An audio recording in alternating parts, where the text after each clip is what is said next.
Ever had one of those days where you just wanted a deal on some shelves, and instead you end up face down on a department store floor cuffed with 5 cops pointing guns at you?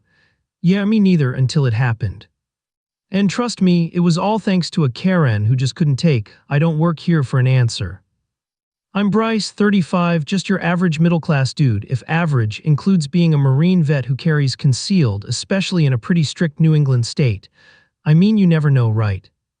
Anyway, I was minding my own business, navigating the fluorescent labyrinth of a big box store. My mission? To score some sweet discount shelves hidden away in the back, the kind of treasures only true bargain hunters seek. Definitely not an employee. Just a guy on a quest for cheap shelving. I was wearing a faded band t-shirt and jeans, absolutely nothing resembling a uniform, but I guess to some people, anyone standing near shelves must work there. I'm in my zone, rummaging through some rather sad-looking particle board when this woman barrels up to me. Let's just call her Karen because, well, you know. She's on one of those mobility scooters, and she's already got that pinched, furious look people get when they're convinced the universe is personally inconveniencing them. She immediately launches into a tirade, not at me initially, but near me. Something about how you people are always hiding in the back, shirking your duties. I look up, genuinely confused, and just politely say, "Ma'am, I don't actually work here, I'm just a customer like you," and I try to go back to my shelves. But Karen wasn't having it. Her eyes narrowed and her voice, already loud, cranked up a notch. "Don't you lie to me," she screeched, her face turning a blotchy red. "I saw you, you're just trying to get out of helping me." Typical lazy employee. I tried to explain again, "Seriously, I'm just trying to find some," but she cut me off. Without warning, she reached out, grabbed my forearm in a surprisingly strong grip, and then, with what felt like pure malice, gunned the scooter. The damn wheel rolled right over my left foot. I yelled, not just from the pain, but from the sheer shock of it. What the hell? The pain was sharp, but the Marine training kicked in. You don't just stand there and get run over. My instinct was to disengage and protect myself. I firmly, but not aggressively, grabbed her wrist to pry her hand off my arm and get her scooter off my foot. She let out a shriek, a truly theatrical, ear-splitting wail like I was the one assaulting her. "Help, he's attacking me." "Employee attacking a customer," she screamed over and over. I was still trying to explain, "No, ma'am, I just need you to," but it was useless. I tried to step around the corner of the aisle, thinking I could get the attention of the automotive cashier who was visible from there, clarify things, but it was already too late. I heard the distinct, urgent voices before I saw them. 3 burly store security guards were barreling towards us, followed by, no joke, 5 police officers, hands on their holsters, some already drawing. My heart sank. 5 cops, some with their Glocks already up and pointed at me. "Hands up, get on the ground now," they barked. It was surreal. My mind raced. What the actual hell is happening? My training again took over. You don't argue with a drawn weapon. You comply. My hands went up slowly, deliberately visible. "Officers, I can explain." I started, but it was drowned out by Karen's continued dramatics. Before I could finish, I was roughly yanked, pushed to my knees, and then cuffed. The metal bit into my wrists. It wasn't a slam, but it was firm, forceful, and utterly humiliating, right there in the middle of aisle 12, surrounded by discount shelving. And then Karen, still shrieking, saw her chance to really seal the deal. As I was being cuffed, practically on my knees, she pointed a gnarled finger at my hip. "And he's got a gun." "He's got a weapon," she screamed like I was some kind of armed assailant. My stomach dropped. Of course they found it. My permit was valid, but try explaining that when you're already cuffed and being treated like a public menace. They disarmed me then and there, adding insult to injury. Karen was finally being led away, still loudly proclaiming her victimhood, but she definitely got that last damning blow in. I watched her go, then felt the cold reality of my situation as I was escorted out, handcuffed, past bewildered shoppers and into a patrol car. I mean, I was a veteran, trained to handle high-stress situations, but this was a whole new level of absurd. It took a few agonizing days with my lawyer pulling teeth, but eventually the security camera footage was reviewed, and thankfully it told the real story. My charges were dropped, obviously, but just because I was proven innocent didn't mean it was consequence-free. I had to jump through hoops, retake a safety class, and reapply for my permits. An absolute bureaucratic nightmare just because one person couldn't mind their own business. As for Karen, she was hit with charges for assault, false reporting, and inciting a public disturbance. Turns out, she had a history of this kind of behavior, just never to this extreme. She definitely didn't get off lightly, and I hear she's banned from that store chain for life, which honestly feels like small comfort after what I went through. So yeah, I eventually got my firearm back, permits reinstated. But man, what a lesson, being prepared, absolutely. But sometimes, even that won't save you from someone utterly determined to create chaos. Never thought a trip for discount shelves would land me in handcuffs and facing a public disturbance charge, all because some Karen decided I was her personal retail slave. So next time you're out shopping, folks, keep your head on a swivel. You never know when you'll encounter someone who thinks "I don't work here" is just an excuse for "I'm lazy." And maybe, just maybe, avoid aisle 12, for real. Still watching? Dang, you must love internet drama. Smash subscribe. It's cheaper than therapy. You ever have one of those perfect, golden Friday afternoons? The kind where the school week just melted away and you're strolling through your favorite clothing store, arm piled high with potential new outfits. Yeah, that was me. I was feeling good, already mentally styling a few pieces, when I bent down to snag a couple more tops that had slipped off the rack. That's when the tranquility of my post-school retail therapy shattered.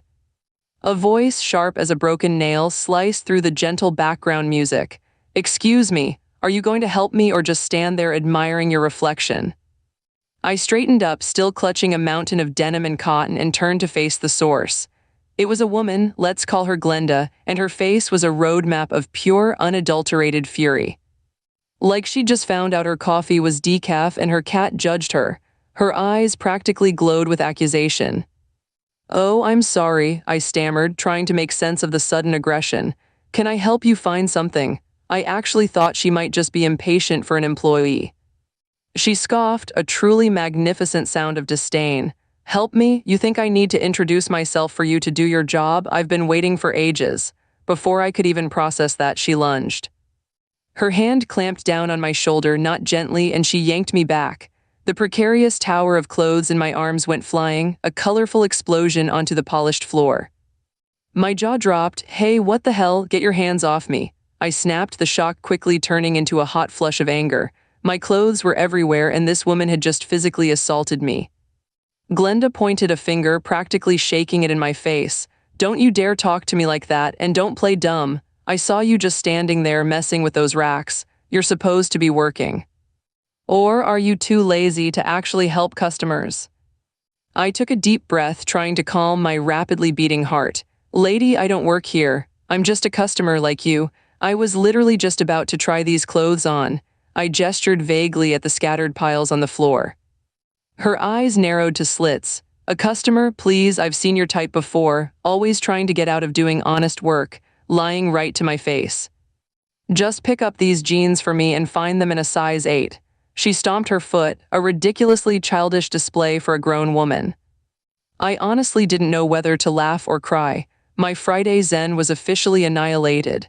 "Listen, I'm not doing anything for you because, again, I don't work here. Now, if you'll excuse me, I'm just trying to pick up my own clothes and get out of here." I bent down, trying to retrieve my scattered items, just wanting to escape this insane encounter.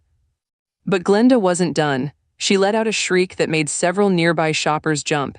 "Oh no, you don't. You think you can just walk away after that display, looking all innocent in that little skirt, trying to distract people?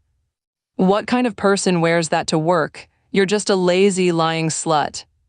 That did it, the slut comment, the venom in her voice, the way she gestured at my perfectly normal skirt. I just froze for a second, a cold wave washing over the heat of my anger. This woman was completely unhinged.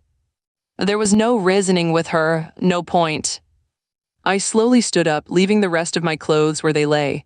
All desire to shop or even stay in this store evaporated.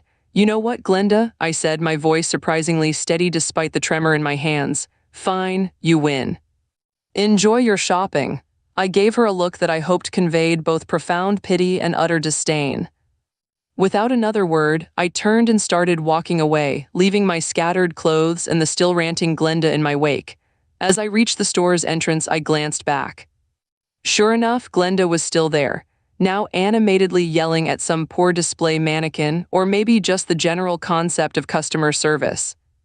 I gave a small, sarcastic wave over my shoulder and pushed through the doors, finally breathing in the sweet, unglendified air of the outside world.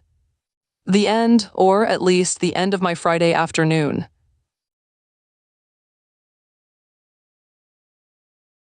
You ever have one of those perfectly normal days where everything's just humming along, and then, in an instant, your entire reality shatters, and you're suddenly fighting for your life against a stranger convinced you're his runaway daughter?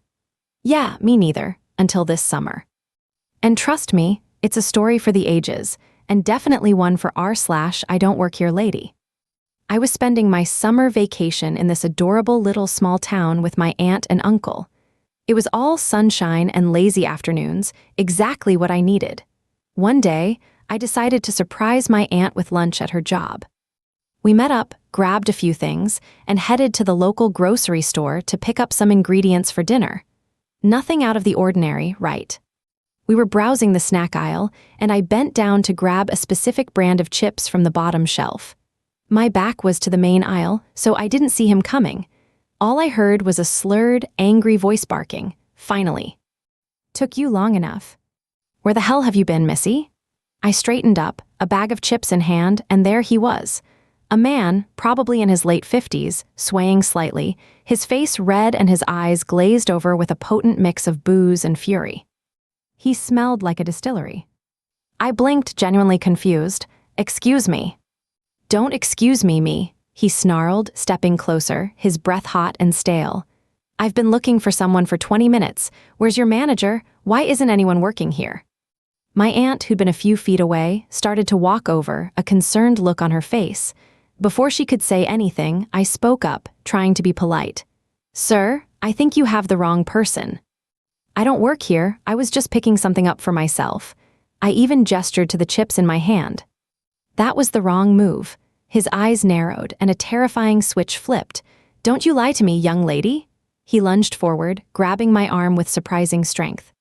His grip was like iron, digging into my flesh. You think you can just wander off and pretend you don't know me, huh? After all I've done for you. A jolt of pure terror shot through me. This wasn't just a mistaken identity, this was something far darker. I tried to pull my arm away. Let go of me, I'm not your daughter, I don't know you. He just laughed, a chilling, guttural sound. Oh, you know me all right. You're coming with me, young lady, we're going home. And then he didn't just pull, he heaved.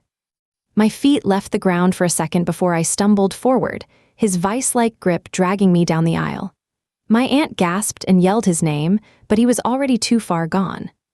I started screaming, a raw, primal sound that echoed off the high ceilings of the store. Help me, someone help me, he's not my father. I fought, twisting and kicking, but he was disturbingly strong, his momentum carrying me. Shoppers stared, some frozen in disbelief, others looking away, clearly uncomfortable.